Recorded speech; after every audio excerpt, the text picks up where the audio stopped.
I'm told that no longer can you find on HBO Gone with the Wind because somehow that is now offensive. Where do you draw the line? Should George Washington and Thomas Jefferson and James Madison be erased from history? What about FDR and because of internment camps? Should he be erased from history, or Lyndon Johnson, who has a history of documented racist statements? And finally, what about people that are alleged by the media to be segregationist? NBC tells us Joe Biden didn't just compromise with segregationists, he fought for their causes in schools, experts say.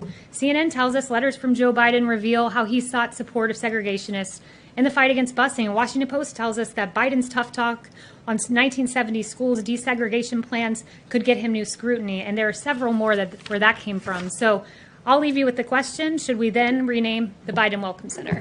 Thanks very much, guys. One more on George Floyd, Kaylee, just the first question that I asked, is the president concerned the protests could lead to another outbreak of coronavirus? Now, we're monitoring that. Right now we're encouraged to see that cases have declined month over month. But, the vice president, as I walked out here, said the task force is well aware and monitoring individual situations in particular states. Niels. Kaylee, thank you.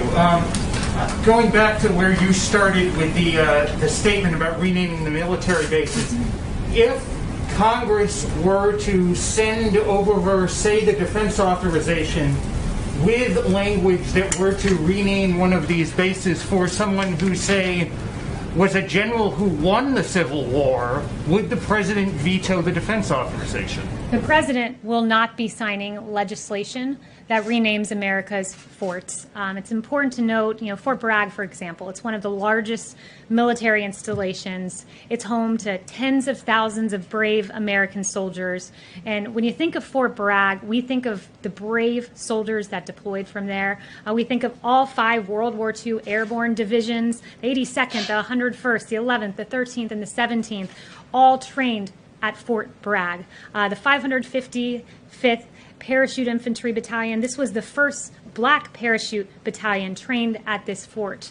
We must recognize the sacrifices made by these men and women, some of whom saw Fort Bragg for the last time before they went overseas. We've got to think of the Fort Bragg soldiers that have led humanitarian operations like in Hurricane Katrina and the earthquake in Haiti. We've got to honor what has happened there, not rename it. So that is an absolute non-starter for the president. And I would also note... One more question on that. Yeah, John. One more question on that.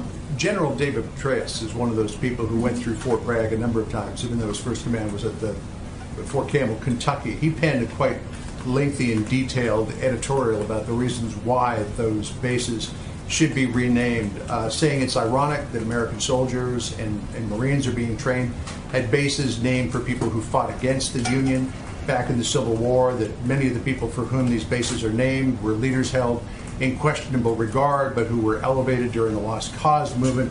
He goes on to say, we do not live in a country to which Braxton Bragg, Henry L. Banning, or Robert E. Lee can serve as an inspiration. What does the White House say to that particular point of view? Fort Bragg is known for the heroes within it that trained there, that deployed from there, and it's an insult to say to the men and women who left there the last thing they saw on American soil before going overseas, and in some cases losing their lives, to tell them that what they left was inherently a racist institution because of a name. That's unacceptable to the president, and rightfully so.